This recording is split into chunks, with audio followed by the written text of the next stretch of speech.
ገና ምክንያት በማድረግ እንግዲህ ስጋውን ዶሮ ወጡን እያላችሁት ነው አይደለ? እኔ ግን አሁን ወደ አትክልታችን እንመለስ ልላችሁ ነው የመጣሁት። እንግዲህ ገና በሚከበርበት በዚህ ሳምንት አንድ ታስቦ የሚውል ዓለም አቀፍ ሳምንት አለ። ፎሊክ አሲድ አዌርነስ ዊክ ይባላል። ለምን መሰላችሁ ይሄንን ልነግራችሁ የመጣሁት? ሀገራችን ውስጥ በቅርብ ጊዜ በተደረገው ጥናት መሰረት እንግዲህ ከኦልሞስት ግማሽ የምንሆነው ሪፕሮዳክቲቭ ኤጅ ላይ ያለን ሴቶች የከፍተኛ የሆነ የፎሊክ አሲድ እጥረት አለብን።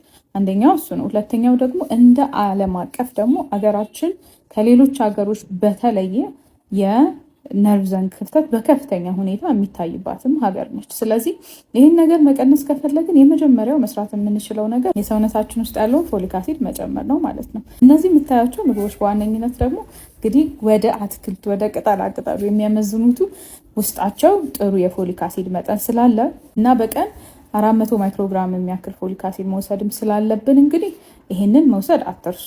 ከስጋውም ጎን ለጎን እንግዲህ አትክልታችሁ ላይ በርቱ። በተለይ ደግሞ ከዚህ በፊት ነርቭ ዘንግ ክፍተት ችግር የነበረባቸው ልጆች ያሏችሁ እናቶች ደግሞ ይሄ ነገር በመድኃኒት መልክ እርግዝናው ከመፈጠሩ ከ3 ወር በፊት ቀድማችሁ በመድኃኒት መልክ መውሰድ ይኖርባቸዋል። ስለዚህ እንግዲህ ወደ አትክልታችን እንመለስ ስላችሁ ነው የመጣሁት።